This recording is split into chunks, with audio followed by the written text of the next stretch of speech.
Hello and welcome to Runkle of the Bailey. My name is Ian Runkle. I'm a Canadian criminal defense and firearms lawyer. Today I have the pleasure of sharing with you an interview I did with Shannon Gunn Emery and Kim Ariel. They're both criminal defense lawyers. Shannon's out of Edmonton and Kim is out of Calgary. Now they're currently involved in a big case dealing with the sections about material benefit from sexual services. So this is sex work related law. There's a lot to this, and I think there's more dimensions to this case than many people realize. So I'm just giving a little bit of a lead in, but let's go to the interview right now.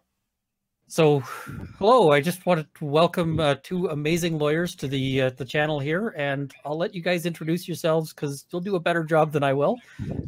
So tell the viewers a little bit about yourselves. Okay, well, my name's Shannon, and I work at Gunn Law Group. It's a firm that my dad started way back in the 70s, and when he passed away in 2006, I took over. And I do mainly impaired driving. You'll hear that this case is a lot about sex work laws, etc.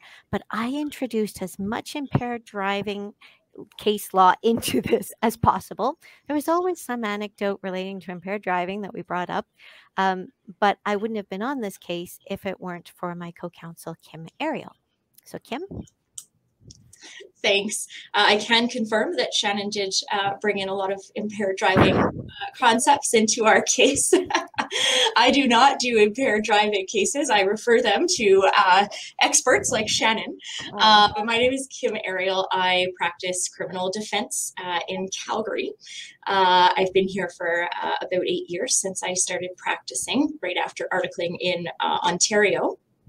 And yeah, I mean, I came upon this case because I'm French, French first language. I'm ESL, so if I say some funny things, please understand it's because I'm ESL. And a good portion of my files now are in French. I do a lot of drug cases generally, and I do a lot of big cases, but also a lot of French cases. And so when there was a co-accused on this matter who came to me and said, hey, I'd like to have a French lawyer, can you recommend someone? Of course, I reached out to Shannon, and luckily she said yes. I mean, luckily for me, I don't know if she would agree with how long it ended up taking, but Well, we made a very good team, and I am not francophone de souche, which means like native French speaker. I learned French as an adult, so it's on the opposite side. If I say things in French and they go in and go, what do you mean by that? It's because I'm French second language. Yeah. And so we've mentioned sort of this case, and I guess our viewers won't have the background here. You guys are still in the middle of a big case, but you guys have sort of achieved a major victory as a milestone along this one. So I'll let you guys sort of tell people, what is this case, what's it about, and why does it matter to sort of Canadians and society? So Kim, why don't you start? Because you were on this longer than I was, so maybe give the background. Yeah, so this is a case that started out, was charged as human trafficking. And so there were a number of human trafficking counts and prostitution-related offenses, as well as a firearm. So possession of a firearm counts as well. And I mean, for some deep background, this case started out at the provincial court level, and then the Crown direct indicted just before it hit the Jordan ceiling. It was about to exceed the Jordan ceiling in provincial court, and then they direct indicted. And so it went up to the Court of Queen's Bench, got set for one trial, got set for a second trial when Shannon had come on. And then, sorry, a second set of trial dates, I should say, not a second trial. And it was set for 3 weeks of trial, but ultimately took approximately 11 weeks, I think was the calculation. I might be a little off there with some half days here and there. And it has been such a learning experience. The entire sort of concept of understanding sex work and how it functions and how it was functioning in this particular case. And this was essentially an escorting business where our clients were drivers in this business, and ultimately that's what the judge found. So they were acquitted of the human trafficking counts and the firearm possession counts, and found guilty of the or two of the sex work provisions. So receiving a material benefit from sex work and procuring. Now they were found guilty of procuring as parties to the offense of procuring. So they're not admitted the material benefit count. So after trial, they were found guilty of one that we had argued. And just for the benefit of the viewers, many of whom aren't lawyers, the procuring as parties means that they weren't doing it themselves, but they were helping the people who were, kind of thing. And some other things that got mentioned, the Jordan ceiling is a time limit.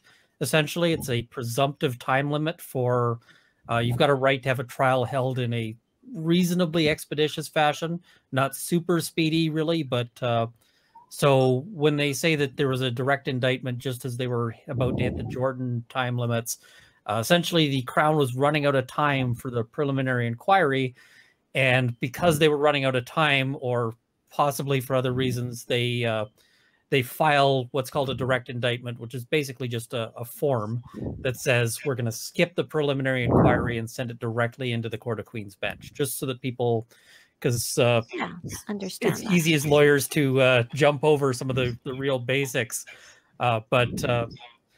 So this is not sort of, because I know you said, human trafficking, it's not sort of what people often think of as like kidnapping people on the street or anything like that. This is providing, useful, necessary services to people operating in the sort of escorting. Is that a fair sort of statement here? And that's a really good point that you raise is, when we hear human trafficking, for sure it's shocking, right? You initially hear it and you go, oh my goodness, what is this about? But it's interesting when you start looking at the legislation around human trafficking, and this is a whole other topic that we can get into another time, but when you look at the wording around the legislation of human trafficking, it's really quite similar to the wording around the procuring and the material benefit in the sex work context. The difference is the element of exploitation, which you also have to be very careful with. It is defined in the criminal code as where there's an element of fear, where the sex worker is carrying out the work out of fear for her safety or their safety, or of other people connected to them. So it's something that's very specific. It's not really what we tend to initially think of as human trafficking. And some research into a bunch of the case law will show that there's actually a lot of cases that end up charged as human trafficking when they ultimately are more akin to what we had going on here, so an escorting type operation. And yeah, it's one thing that I think people miss, or at least a lot of lay people miss, is that legal definitions, whatever they sort of call something, doesn't actually necessarily mean what it is. An example I'll give, because a lot of my viewers are gun owners, weapons trafficking can be anything from, you're smuggling guns across the border and, under cover of night, and you're planning on selling them to drug dealers. But it can also be something like, your brother's gun license expired and you gave him a shotgun to go hunting anyway. That's also weapons trafficking. So it's really, a lot of our laws are written in ways that kind of get people angry or shocked, but don't necessarily capture what the actual, what's actually going on here. And that's so, right. Oh, sorry. Go ahead, Kim. Yeah, I was just going to say, in our case, that's interesting because, you also think trafficking, it must be crossing lines, right? Crossing jurisdictional lines. And that's not, it's interesting in our case because indeed, the complainants and the accused are from Quebec, but this was happening in Alberta. And so this was not allegations of trafficking in terms of making them cross borders in that context either. What's also interesting is when we talk about like that image that comes up in someone's head, in our case, the people who were involved, the the people who were doing the sex work and the people who were providing support for that work, they all lived in this house that was incredibly luxurious. It was on the banks of a man-made lake in a very prestigious area of Calgary. They had parrots and animals like dogs, etc. The people who were in the house described it as a family situation. They all had their tasks to do in the house, and they had, regular chores and things. And they would have parties for each other, parties for mothers of the women who were doing some of this sex work. It it's just interesting the way when you hear human trafficking, you think poor little women caged up in a basement somewhere with barely enough to live on, and that just was not at all what was going on here. Yeah, it's I'm guessing that they probably had more money sort of flowing through and more resources than I've got. I mean, I live in a fairly small house in a fairly inexpensive area of town. I'm thinking next to a lake in Calgary must be nice. The primary in this case described it as an estate community. It was, sorry, the primary investigator, that is. Yeah. And one of the women had her mom visit and said, like, it was a dream home. Her mom never would have imagined that she had never herself set foot in a place like that, but never would have imagined her daughter staying in a place like that. And well, there were a number of issues that came up that just, it makes you think. And like you said, Ian, one of the things that came out in the constitutional challenge was the amount that these women can make when they're doing this independently or on their own. One lady was making $15,000 in a week doing exotic dancing. Another was charging $600 an hour.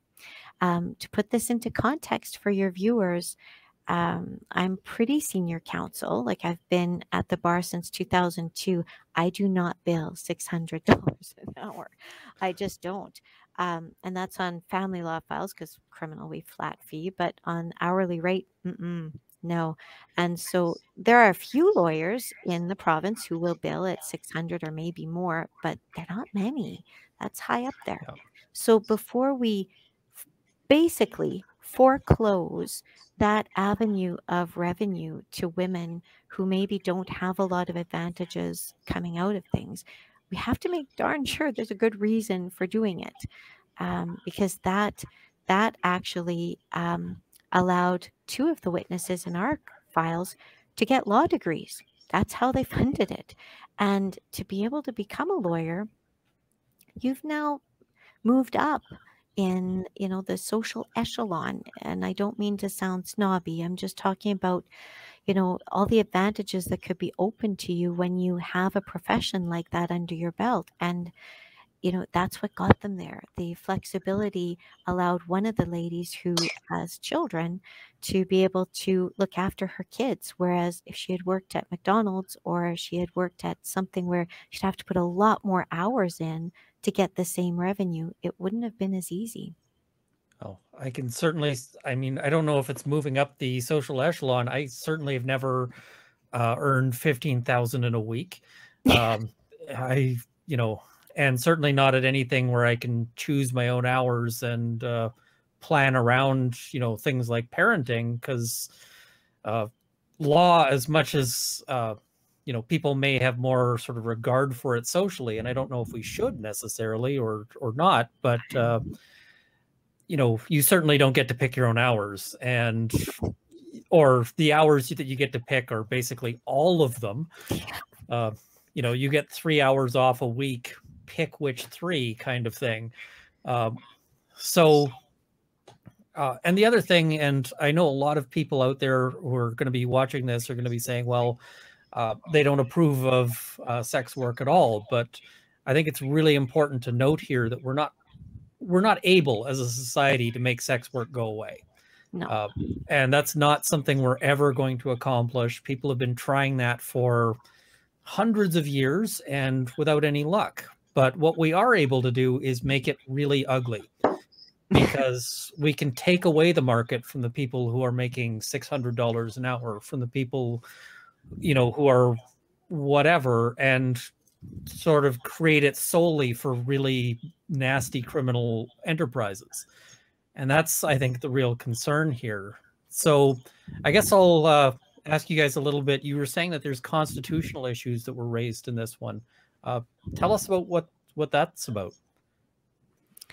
So, so we argued Section 7 of the Canadian Charter of Rights and Freedoms. And Section 7 says everyone has the right to life, liberty, and security of the person, and the right not to be deprived thereof, except in accordance with the principles of fundamental justice. And when someone off the street hears that, their eyes glaze over, because they're like, what on earth does that mean?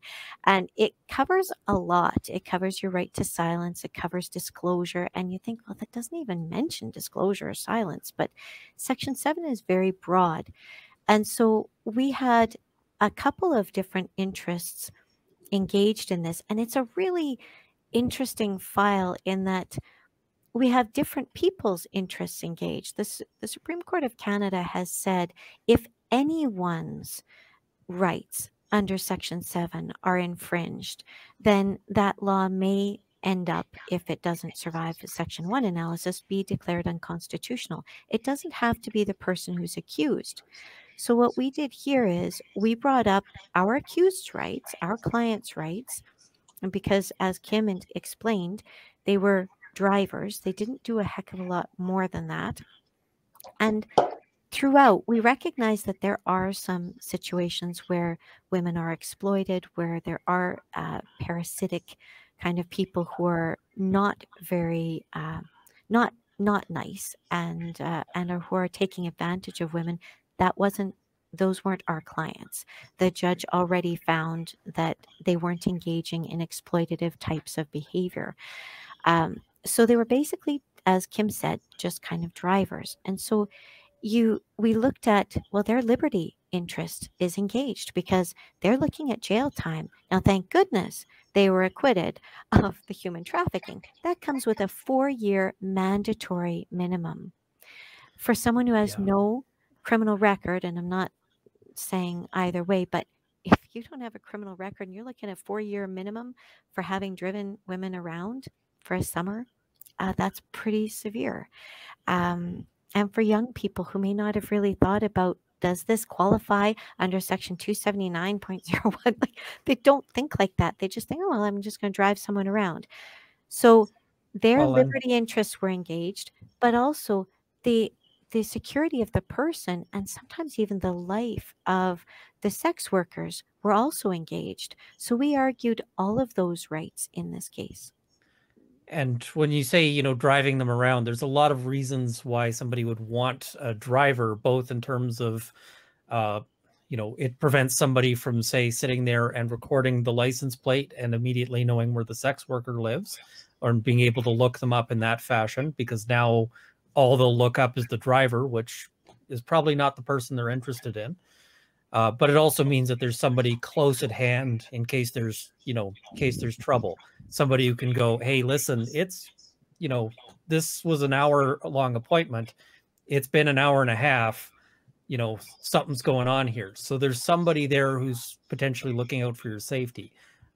This isn't just sort of like an Uber kind of thing. It's somebody who's involved and plays probably a necessary role in terms of ensuring that that there are some safety protections there. So there was also acknowledgement in our case that by virtue of the fact that the clients believed there was a driver or someone else involved dropping off the women and picking them up, communicating with them. Also, when the women would arrive to a client, there was some communication with the driver as well. So by that, the clients knew that there was someone else watching. And that offers a degree of security as well. And I think that in Bedford, the Supreme Court of Canada acknowledged that as well. So that was back in 2013 and prior to 2013.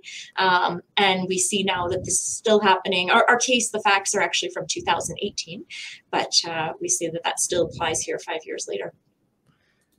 And so a lot of the concern with this law, as I understand it, is that it really prevents women working in the sex industry, not exclusively women, but almost exclusively women, from relying on people to provide them with, with safety. It's hard to have a bodyguard or a driver who might be somebody who's able to call for help, or even something like a secure premises in which to work. It's that kind of thing. Right. Is that so? Just so that people sort of understand kind of the issues here, because it's that's sort of the problem with these laws, is that we said sex work is legal, at least on the provider side, not on the purchaser side, but we're going to still make it illegal for all of these things that people might do to make themselves safe while they do it. And that's, I guess, so is that sort of the basis of the challenge here? Yes, and I think with Section 7, there's an analysis that the court has to go through, and what the court here, we had Madam Justice Eidsvik, who was presiding over this case. She had to figure out what was the objective of the law, and she actually found that there were two, and then she had to look at how how effective was the how effective were the means used to try to obtain the objective.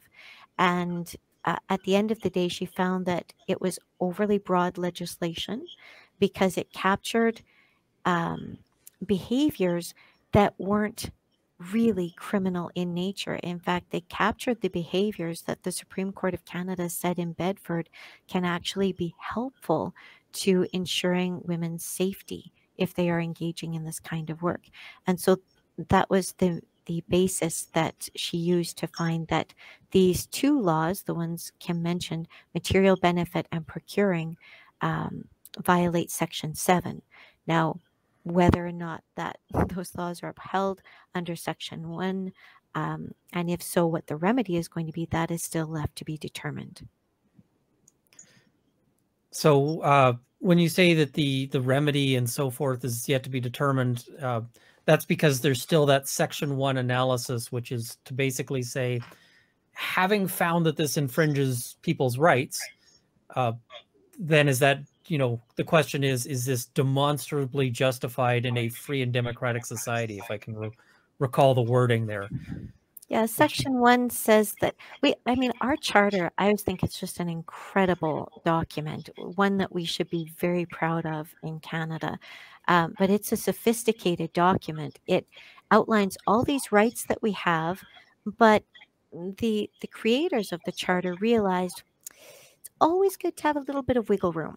And that's what Section 1 is. It's our wiggle room. It says that all of these laws are guaranteed, but they may be limited if it's prescribed by law for certain situations. And so is it a reasonable limit prescribed by law is what we're really looking at. And there can be all sorts of reasons why sometimes you do have the right, but the court says we're not going to enforce it in this situation because there are greater objectives to be met. And the laws that have been brought in impair as little as possible the rights in question.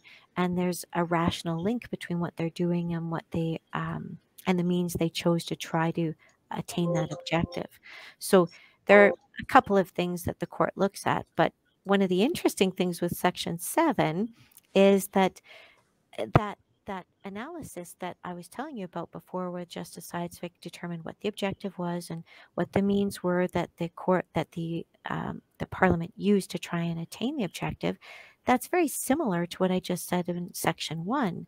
And that's one of the reasons why the Supreme Court and others have often said it is very difficult to justify an infringement of Section 7 on the basis of Section 1. In fact, some cases suggest it can never be done.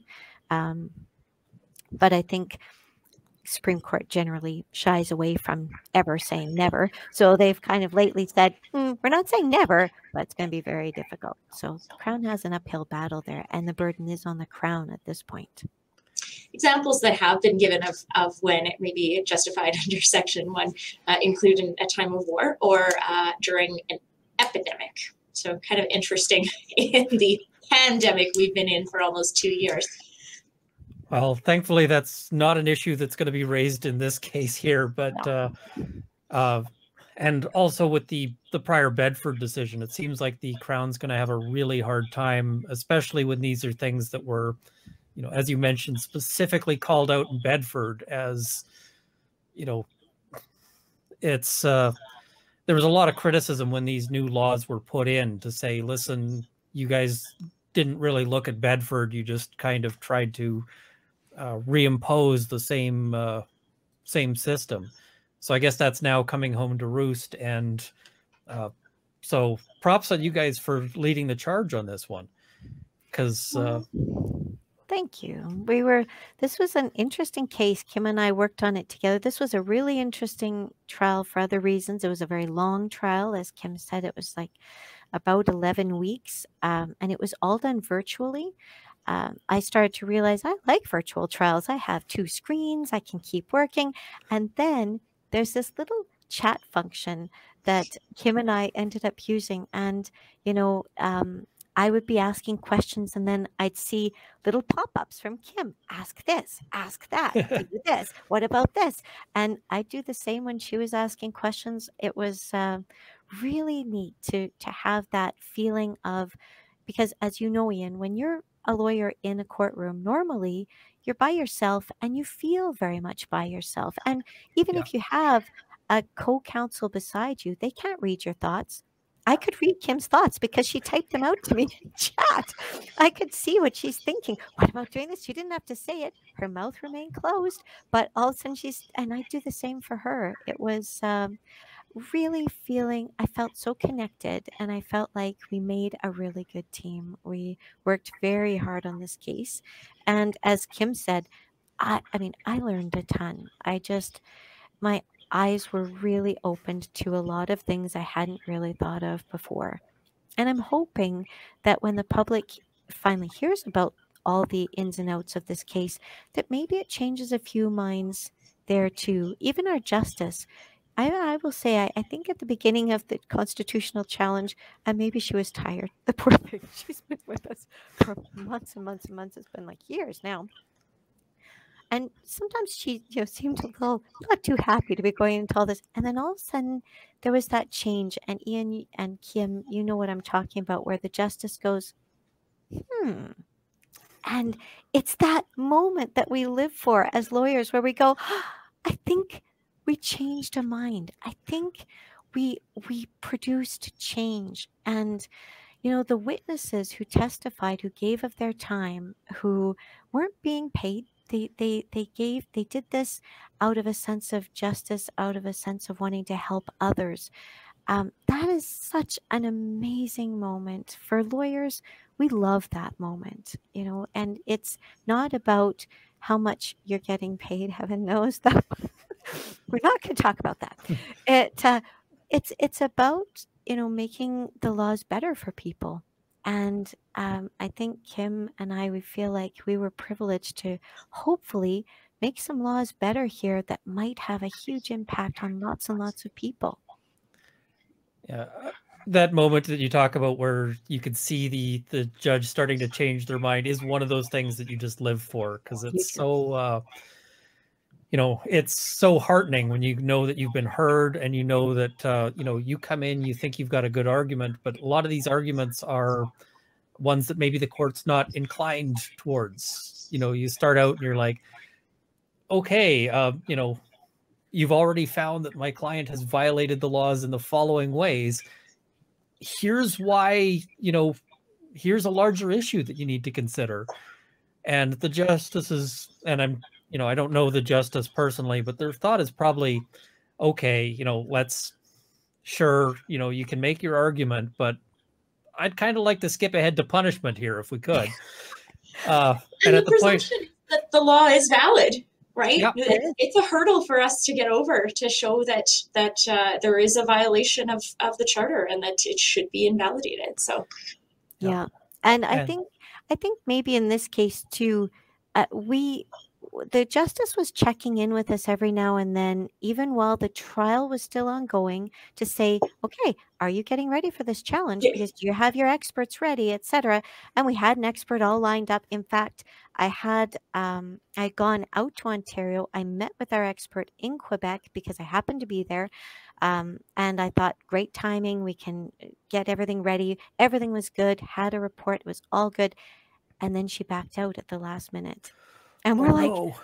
oh my God. And then the justice, I think it was literally 2 days after we found out that our expert wasn't going to assist us, said, so how's that going? I'm like, oh no. We're coming along, but I still think we have time to get an expert. And we hustled. Oh, we were just scouring the country trying to find another expert, and we found a great one, Dr. Katrin Roots. She works out of, I think, Wilfrid Laurier University. I'm never sure if I'm saying it right, but she was fantastic. But I think the justice, when she was watching all this happen, she knew we were scrambling, and then Kim did a fantastic job of rounding up witnesses who were sex workers willing to talk to us. And they made a huge difference in this file. So, yeah, it was, there were lots of moments in this trial and in the constitutional challenge. But when you hear the decision of the justice, and it's 48 pages, very well reasoned. If you're not fluent in French, I don't know if you're going to run out and try and read it because it's all in French. It's not posted yet. But Kim and I, when we listened to it, we wished that our witnesses could have heard it and understood it, because their voices were heard. And I thought that was so important for them. And so we talked to them later to let them know what you had to say. It resonated with the justice. She heard you, and other people are going to hear you too. Well, and I guess let's talk a bit about that, because a lot of my viewers, again, not lawyers, will never have, fought a contentious case like this. So just, there's going to be, as you said, there's a presumption of regularity where the law is presumed to be okay until it's, there's evidence to overcome that. So you mentioned that you had an expert, and also you said you had a couple of sex workers who were able to provide, their perspectives. And so I guess, what did they have to say about this law and how it affects them? Kim? Yeah, so I'll start with respect to our witnesses, the ones who were, so we had a current sex worker as well as a previous sex worker. And just a little bit of a technical issue, or point, is that the evidence that was heard in the trial proper. So first we dealt with the trial itself and whether or not they were actually guilty of the human trafficking and the sex work provisions, so the procuring a material benefit and the firearm. And then, so that was all evidence. That was a trial, like people would probably expect a trial to normally look like, as normal as they can be. They're never the same. And then we moved into the constitutional challenge. So in the constitutional challenge, that's where we called some additional evidence. So the expert and these two additional witnesses. But the sex workers that had testified in the trial proper, their evidence also got considered in the constitutional challenge. And so the judge in our case found that there was a lot of evidence for her to be able to make this decision upon. And so Shannon already mentioned some of the evidence from the women in the trial proper in terms of the house that they lived in. I think their hourly rate was $300 or $350, I can't remember, an hour. But yeah, they lived in a great house. They got 2 days off a week. I don't get 2 days off a week. They generally went back to Quebec for summer holidays. I'm lucky if I go home for summer holidays. So yeah, a big house. They would go to Banff regularly on their days off. fancy restaurants, and this was in the context not just of their work, but in the context of their group that they worked in. And so their evidence was considered, and how much money they can potentially make, and the circumstances of the clients as well in the trial proper. So that was considered in terms of what they had to say about the security, and recognizing that there were drivers involved, and how the drivers were involved, and what they did with the money and that sort of stuff. And then the two other women that we called as witnesses who participated in the constitutional challenge, so they provided evidence about what their circumstances are like. And so one of them talked about their current experience, as Shannon mentioned, making $600 an hour, working completely independently, although previously having experience working in the context of an agency. So an agency, much like, so the agency takes care of the bookings and the marketing, like the website side of things, arranging the calendar, the schedule, that sort of stuff. The agency arranges all of those things. And now this woman works independently. She's, of course, in a privileged position in that she has the skill set to be able to work independently, to be able to do all of these things on her own. And then we heard from another witness who was a previous sex worker, and she talked about her experience in massage parlors, and her experience with other sex workers also who she knew, she worked with in the massage parlor, and the experiences with violence and how they try to avoid violence, experiences with the police, interactions with the police and how they get treated by the police, the abusive, intrusive searches that the police would do in these massage parlors. But also, so who knew, to be a massage parlor to have a body rub license, you have to be licensed. To work in a body rub parlor in Edmonton, you have to be licensed. And so each city has their own sort of regulations on that. But isn't that interesting that Edmonton is pulling a material benefit from sex work? Mm-hmm. Yeah, the driver can't get paid, but the city of Edmonton can.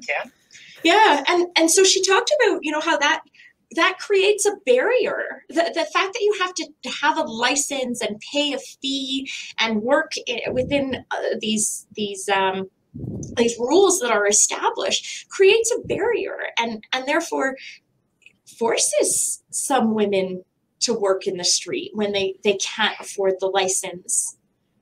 Or their language issues, their language capacity is not good enough to go through the course or whatever you need to do. Because we noticed that the impact of these laws is much, much more severe on people who are already vulnerable or marginalized. And that's also a concern. Like the two women who, especially the lady who was charging $600 an hour, she's also a law student. And the justice in our decision has said, this is like a legal minefield, these laws, like trying to navigate how to do this legally. You literally need a law degree. And even that might not suffice. So that's not okay. And some of these women who don't have the law degree, who don't have maybe all those skills that they could use to try to safely navigate this law, they're just going to go, okay, forget it. I'll just go out over here and, I'll just put out my thumb, or I'll just try and flag down somebody in a remote area. And they can't take advantage of anything that's more safe. Yeah, or they end up in a much more exploitative, yes. Because when you describe the agency thing, the thing that immediately sort of leapt to my mind is that sounds like a law firm, where you've got somebody doing your marketing, somebody who helps arrange your scheduling, but you're actually doing, you actually do the work. I'm like, that sounds like a law firm, right? It's another another piece of evidence from the trial itself that was applied to the constitutional challenge analysis was the Crown's expert on human trafficking. And his opinion is that if the agency or the person who's making the arrangements receives more than 50% of the billings, shall we call them, of the sex worker, then it is exploitive in the common sense of exploitation, not in the criminal code human trafficking context. But Ian, I see you laughing, and I take it's because you know how much law firms take of associate billings, right? It is over 50%. And so yeah. And I'm sure it's the same in all kinds of industries. So yeah, it's that was exactly why I was laughing, because I'm thinking if you're working at a big law firm, you're probably billing many times what you're getting paid. And so it's interesting to see the different standards that we have for exploitation that we apply. We say a law firm is not exploitative because I don't live in a huge house, argument. But when you live in a when you're comfortable, we say, oh, you're not exploited. But it seems to me that the different standard here is very difficult to justify, other than well, through some notions that perhaps that I don't agree with. So it's really interesting to me to see how this goes, and to see, because even just working as in criminal defense, sometimes you end up in situations where there are safety concerns, and we have all sorts of measures for that. Like I've had situations where I've gone to meet a client in their home and told my assistant, listen, I'm going to be making a call at precisely this time, and I'm going to call you, and if I don't say the following things on that call, send everybody you can, because the person I'm meeting with is potentially dangerous, and I'm meeting with them in private because like the sex work industry, legal stuff often has to happen in private. You can't have somebody sitting there listening in. But for law, all of this is fine, and it's a very, very weird distinction to me that we draw here. We were talking in our case too. We called evidence on risk because the Crown was trying to suggest that this kind of work is inherently risky, that it's inherently exploitative and inherently violent. But when we think about, Ian, I've had the same scenario come up, not exactly the same, but I remember being in court one day saying to the sheriff, "Don't leave, don't leave me alone," because my client was very, and he had some mental health issues, and he was unpredictable. And I was happy to represent him and everything, but I was also happy to have a sheriff there just in case, because I'm not super big, and he was. So there are risks. There are risks with healthcare workers, and firemen, and our military, and bouncers, farm workers. Let's talk about, one of our witnesses testified about her work in a bar as a beer tub girl. Yeah. Right. And she talked about how sometimes the trying to paraphrase, but sometimes the aggression, the harassment that she felt from other employees, the bouncers at the bar, was greater than that of the customers in the bar. Mm-hmm. Right. And the risks of being pushed around by drunken people in the bar. And she said, she would work long hours. Your body hurts from standing up all the time, right? And so it's very interesting, and probably making less money. Oh, for right? Sure. Let's talk about the economic opportunities for women who go into that work, right? I'm still a believer that we need to offer more opportunities to women to have opportunities to make money, and whether that be in sex work or not. I mean, the reality is some people just don't have the skill sets to do other things. I believe we should give them the opportunities to acquire those skill sets. But if they don't have them, why are we taking away this economic opportunity? Well, and one of our witnesses, she had the skill set to do a ton of different things. This was she has 4 degrees. They were all funded by sex work. One of them was a master's. She had lots of opportunities to do other things. She chose this. Not every woman would. Let's face it, this is not a choice that many women would want to make. Many would find it repugnant. They would say no. And there are situations where women are exploited. That's for sure.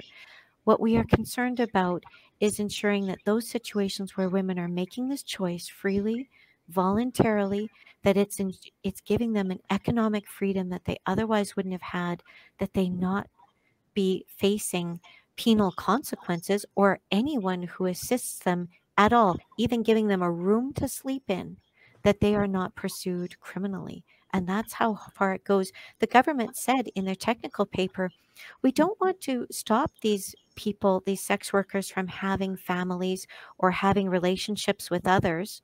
And I'm like, well, that's nice of you. What other law would go so far as to stop you potentially, and they do here, these are some of the things the laws do, stop you from having relationships with people, stop you from being able to live with someone else. That's overly broad, scary legislation that could catch a lot of innocent or potentially innocent people. Another little really interesting tidbit from the parliamentary documents in this case was where they talked about the potential criminalization of bouncers in strip clubs.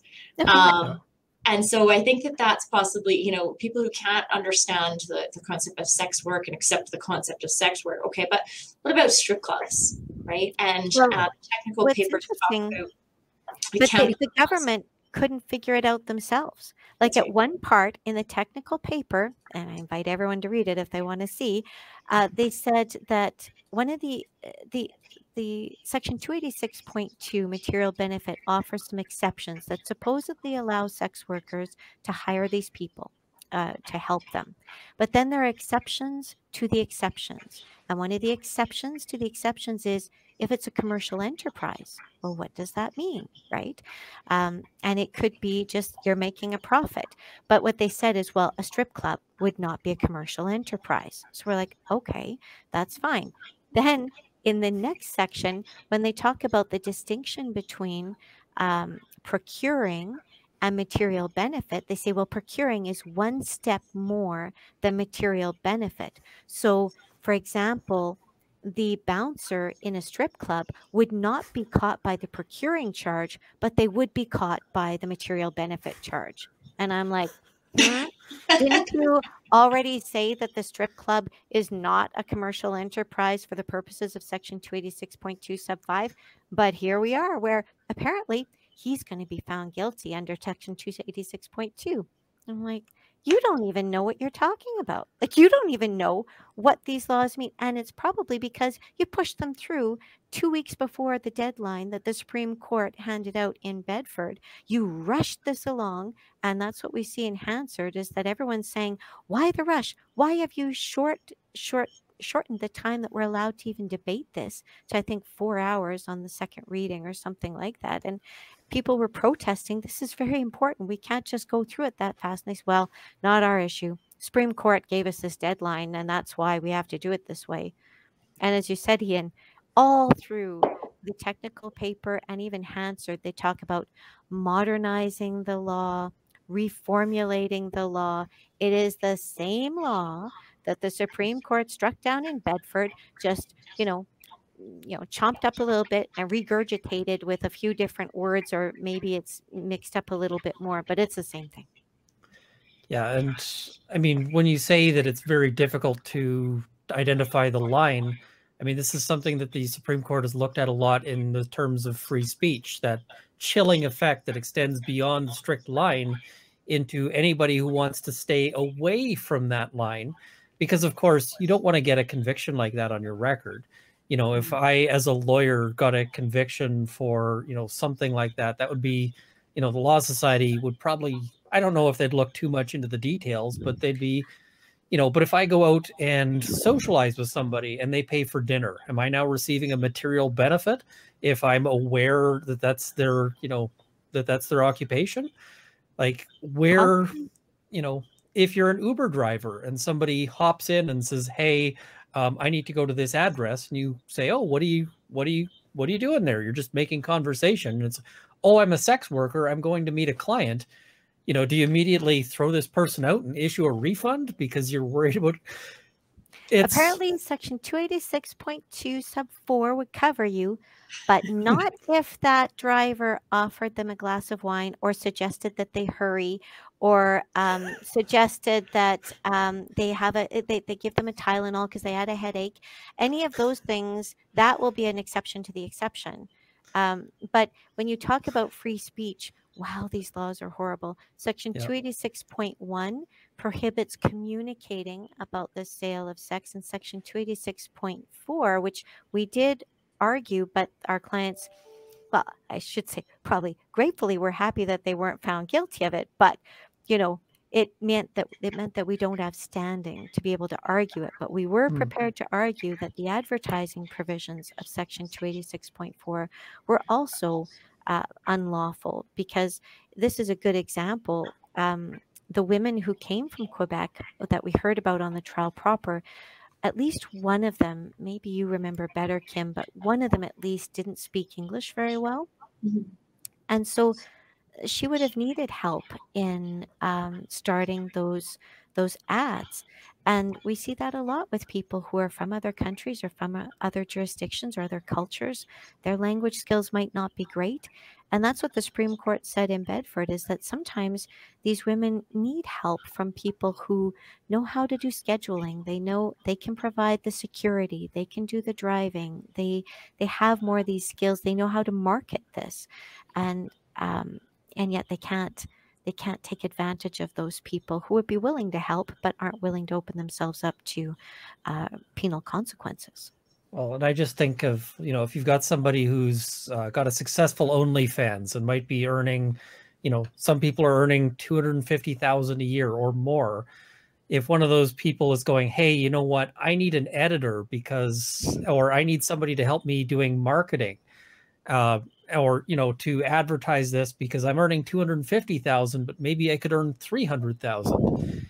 And they propose to pay that person minimum wage for marketing. When I sort of think about that, I'm like, who's actually getting exploited there? It's probably the marketer who's getting the minimum wage, and not the person who's walking away with 250,000 a year. But, it's very weird to me, this kind of law where it says, listen, what you're doing is legal, but now everyone around you in your life is going to be potentially at legal risk, because, any transaction where money is exchanged or involved in some fashion, or where you provide some sort of assistance, might then, you have to at least think of the possibility that it could come with criminal sanctions.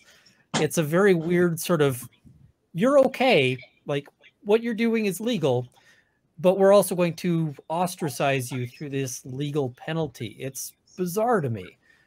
And that came up in our case too, in that there's even some concern about whether it is legal or not, because Section 286.1 prohibits the purchase of sexual services and the communication about purchasing of sexual services. And then there's this Section 286.5 that gives immunity to sex workers from being prosecuted under Section 286.1 if you meet certain requirements, etc. This is the minefield we were talking about. This is the legal you got to minefield. figure out where those mines are and not get caught. And so McDonald, a case from Ontario, disagreed with another case called NS from Ontario, where NS said, well, the sale of sexual services is still legal. And at McDonald took the position, well, you don't need immunity for something that's legal. And if you look at the technical materials the technical library thing in my IRS, my impaired driving stuff again. If you look at the technical paper, it does talk about the idea that they wanted to make this illegal. So arguably, everything regarding the purchase and even sale of sexual services is now illegal. That is a legal debate that we will have to see, because they certainly didn't say the sale. They could have said the whole transaction is illegal. They didn't say that, which suggests that the sale is not illegal. But at the end of the day, in our constitutional challenge, the justice, the Crown was making a big deal of, it's not legal anymore. And we basically said, it doesn't matter. The Parliament is not allowed to create laws that infringe people's rights simply because they're engaging in something illegal. So if you're not a citizen of this country, it doesn't mean that police are allowed to bash your head in. That they're going to create a law that allows you to do that, or stupid laws like, now it's illegal to, chew bubble gum, and anybody who chews bubble gum, you're going to be found guilty of this offense. It's not up to us to decide whether that should or should not have been legal, etc.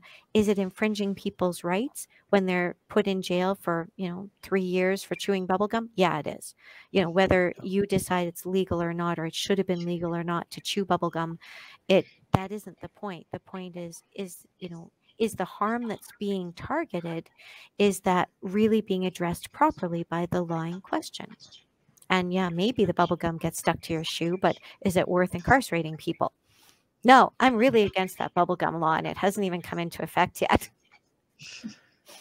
The other thing that always strikes me with these sorts of laws is that we always point to the most exploitative practices as the justification.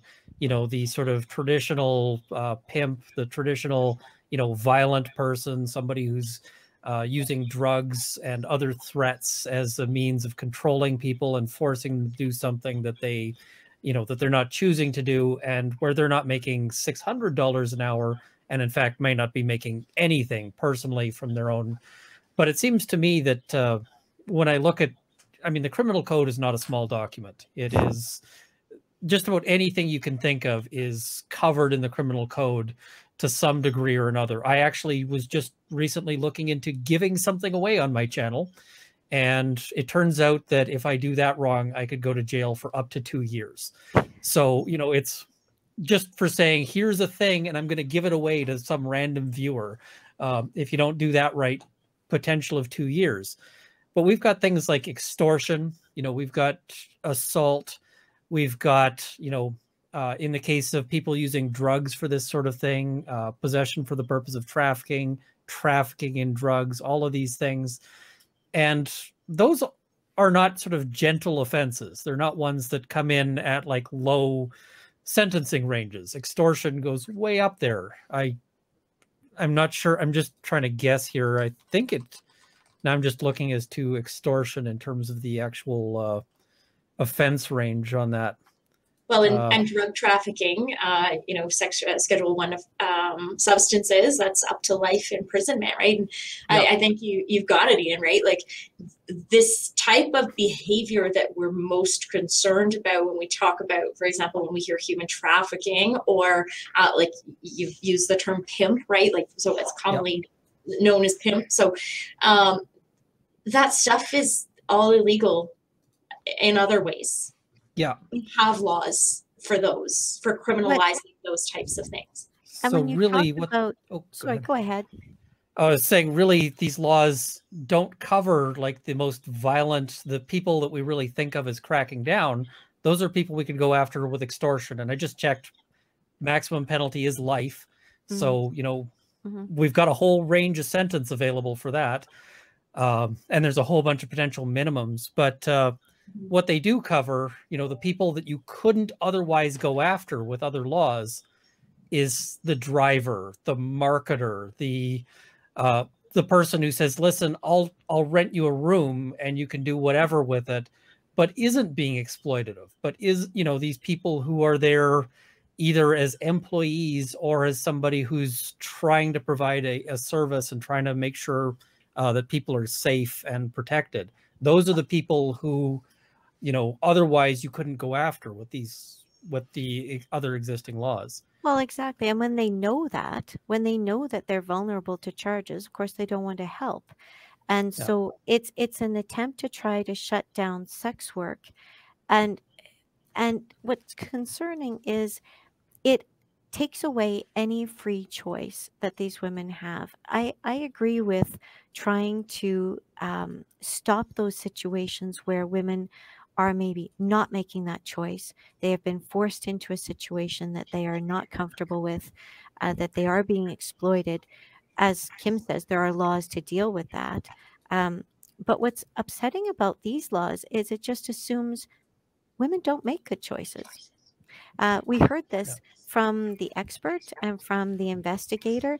Oh, well, she said that one of the women in the trial proper said that, it was too good to be true. And she actually was pursuing the gentlemen in who were in charge of this operation. She gave them an ultimatum: either you hire me now or I'm going elsewhere. She was just deluded. She was not thinking clearly. She was already being exploited. She didn't realize how much she was being exploited. She She didn't realize even basically that she just had been victimized. she didn't realize she was a victim. Yeah, and by the way, we said in the court, the technical paper says, communities are victims. I said to the justice, you are a victim of these sex work laws. I am a victim. Kim's a victim. Ian, did you know you were a victim? You're a victim. Everybody can be a victim if they want to be. Um, but what's really frustrating is when that detective started talking about that particular sex worker, I'm like, that is so disrespectful. Well, and he said of the other one that she was naive Yeah, when she didn't denounce the other people. and He she said that didn't she want was naive. police help at getting out of the sex Oh, work. So obviously, she's just naive. Um, oh, it's because this there's never a reason to not talk to police. I mean, that's always a good idea. Exactly. It's always a good idea to talk to police. Yeah, and get your friends in trouble and you and I was thinking about this too. What women do with their own bodies. The Maybe for some of these women it's their one asset. We're going to shut that down. But a bicycle courier, that's okay. You want to spend all day on your bike couriering around, like, we're not going to say that's slave labor. We're not going to say that you're not allowed to do that. You can do whatever you want with your own body, but women Well, can't. hauling bags of concrete, working at fast food. Jackhammer. Fast food has an incredible rate of injuries, including some really horrific ones. A really common one is if grease gets on the floor, people are going up to the fryers and slip, and both hands go in the fryer. That's not a pleasant injury. And we're talking about often high school kids and young people without a whole lot of resources getting paid minimum wage or like just a little touch above minimum wage. That's not being exploited apparently, but $600 an hour, now you're getting exploited. I was just thinking, if I posted an ad, on any of the job search sites and I said I'm paying $600 an hour, I would have thousands of applicants basically saying, I don't care what the job is. I don't care if it's drinking paint. Um, I'll do it for $600 an hour. You know, if there was a law firm that posted, seeking associate pays $600 an hour, Oh, they like literally every lawyer in town would be sending an application in. It, Well, you'd and probably have judges trying to retire in order to take that job. there's the website Seeking Arrangements, or I think it's called just Seeking now, right? And um, the interactions that happen there. I mean, yes, potentially they are exploitive as well, right? But potentially they're not. It's women making a choice to engage in this. So and also the kind of work that we heard about was very interesting. It's not always about sexual acts. These women often are just not, I shouldn't say often. I would think most often it probably involves a sexual act. Let's be real. But a lot of it is is companionship. Many of the clients who we had statements from, they said they just wanted girls to sort of bop around and have fun at a party. One of the women who testified said she was taken to a Formula One race and had a fantastic time, like got to go in the cars and everything. There are some lonely people out there, and it is very hard sometimes to meet people. And not everybody looks like Ryan Reynolds. Like, not everybody has an easy time finding someone. And some of the women said some guys just wanted to talk. And one of the ladies said, and I thought this was very important, they wanted to be heard without judgment. They felt that when they talked to these women, they could be heard without being judged. And, it is sometimes a lonely world out there. Sounds So, like the work of a psychologist, but they're getting paid better than the psychologist, I imagine. It's and having had to go through the schooling and the licensing, they don't have the liability either. well, and I mean, every job sucks to some degree. That's why people are willing to pay you for it, because if it was something amazing, you'd probably have to pay to do it. If I go to, just to pick a random example, at laser tag, the people running around shooting the lasers are paying to do it because that's the fun part. And the people who wipe down the equipment and, clean up when some kid pukes or something like that, they're the ones who are getting paid because they're doing the crappy part. Nobody is going to pay you probably to do things that are super fun. There might be some really niche places where you can make money doing fun things, but it's hard. And so when we say, oh, the job sucks in various ways, I'm like, so does everything. Like that's the world we live in. Yeah, we this was a neat case. I have to say that the moment when you get a decision like that is just, well, Kim knows too. I think we were both feeling very emotional about it. But the build up to it, oh my heavens, there were some painful parts at one point. We were going through the banking records and the justice said, "Oh, I just want to poke my eye out." She has such a great sense of humor. She's like, just poke my eye out now. Like, stop with these banking records. They're mind-numbingly boring. And they were horrible. So you're right. There are horrible parts to every job. There are great parts. There were horrible parts to this case, but there were great parts too. And I'm grateful to have been able to work on it. Well, and one of the things I really like about just hearing about this case is that it was an opportunity for some of the women who are involved in the industry to present their experiences and what how these laws affect them. Because I think often the law is it's drafted sort of in a room by people who may not have a whole lot of experience or even ability to understand what the impact of this law is and what the meaning of a law is, like what the significance will be to people. Yeah. And the trial process actually gives us a better opportunity in a lot of ways to start looking at where, who does this law cut? Who bleeds when this law is enacted? So I really like that this was an opportunity for, and that's necessary evidence when you're trying to say that the law is bad. But it's also, I think, a really important social role that we actually have people who are there to say, listen, this hurts me. This, me personally, this hurts me, and this is how. And this hurts other people like me. So I really, I want to thank you guys for giving them the opportunity to do that and the social benefit that comes from it. So thank you. We're thankful to them too for stepping up and wanting to talk about it, right? And it is a stigmatized topic. It is difficult to talk about it. Yeah. And these people did it in a public forum, right? They came out to speak not only on their behalf, but on behalf of other women who, and they very much acknowledge that they are lucky that they were in these more privileged positions than many other women are in the industry. Yeah, well, and that is badass, like, I have to say. So I'm familiar with who these people are. I'm not going to name them or identify them here for various reasons, but you know, they're badasses. They're Absolutely.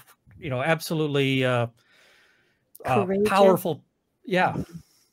Mm-hmm. Courageous is an excellent word as well. Just real sort of forces of personality, forces of nature, I guess, and people who I know will be a credit to the profession. Both of them are going into law and or sorry, are in law and soon to be lawyers. And they're people whose careers I'm going to be watching, just going, good on you. And you know, the profession is going to be enriched by having them. Absolutely. Yeah. Yeah. All right, so I guess we've talked about this for a little over an hour. Anything else you guys want to say before we kind of wrap up here? Oh, there's probably a million things we could say. It's so hard to make lawyers shut up. Thank you, Ian. I think it was nice to be able to tell people a little bit about how we saw this case and how we think it has an impact on society generally. Well, and the other thing I guess I'll say is that as defense lawyers, sometimes the job can be kind of disheartening because, I mean, a lot of the people that you represent are people who are struggling. I hesitate to say bad people because there's always more to it than sort of the media will say. There's always a more complicated story. But usually you're dealing with tragedies. Usually you're dealing with, you know, somebody from a really difficult background who's been, you know, who's, you know, quite likely done something, you know, that is terrible. And, you know, here, this is a situation, and there are sort of few opportunities, but they're always really nice when they come up as a defense lawyer, where you can fight to change the world for the better. And I mean, I wish I could say that there weren't that many opportunities where there are accused where you're like, this person's not actually such a bad person. They're actually, you know, just ordinary people getting caught up in a terrible system. Those are actually far too common, but it's nice when you can achieve, you know, something of a win for them. And so I really, you know, I'm not involved in this case other than just talking about it here, but it's one of these cases that I really like reading about and like seeing. So you guys have brightened my day, and I'm sure it's brightened yours a bit here. So thank you. Thanks, Ian. Thanks for having us on your channel. That's great. I appreciate it. Always nice to hang around with Kim and with you too, Ian. That's very nice. Likewise. Well, thank you for coming on, and I guess I'll wrap it up here. Sounds good. Thank you. Bye. Thank you guys for watching, and I also want to thank my guests once again for appearing on the show and offering some detail and some nuance to a topic that is often presented as black and white. This is a more complicated issue, like many issues in society, than sort of the media portrays it as, and so I really wanted to share that with you guys. One of the things I pride myself on in this channel is trying to give you guys more insight into what's going on in the legal system than you'd get from sort of any other source. So I think we're really lucky to have had them on the channel. And yeah, anyway, thank you once again for continuing to watch. Please like this video. Please share it with your friends. Subscribe to see more content. I want to thank my Patreon supporters as well. At the $50 level, Jonathan Wheeler, Canada's National Farms Association, Mike, Kyle Martin, Jean-Guy Toussaint, CCFR, and the Canadian Shooting Sports Association. At the $30 level, Sights and Arms Limited and Marc-Olivier Damour. And at the $20 level, Raymond L. McKinnon, Peter Hilger, Matt Ward, Mark Whittington, Jane Baben-Luxer, Dale Nesbitt, Cameron Johnson, Bruno R., Andrew Elsich, and Aaron Del Salt. Thank you as well to the $10 patrons who are going to be in the crawl immediately following. Thank you guys once again. Feel free to leave any thoughts in the comments below, but please be respectful, guys. I know this is a controversial topic, but yeah, I'm hoping you guys can keep it down to a dull roar. And see you next time.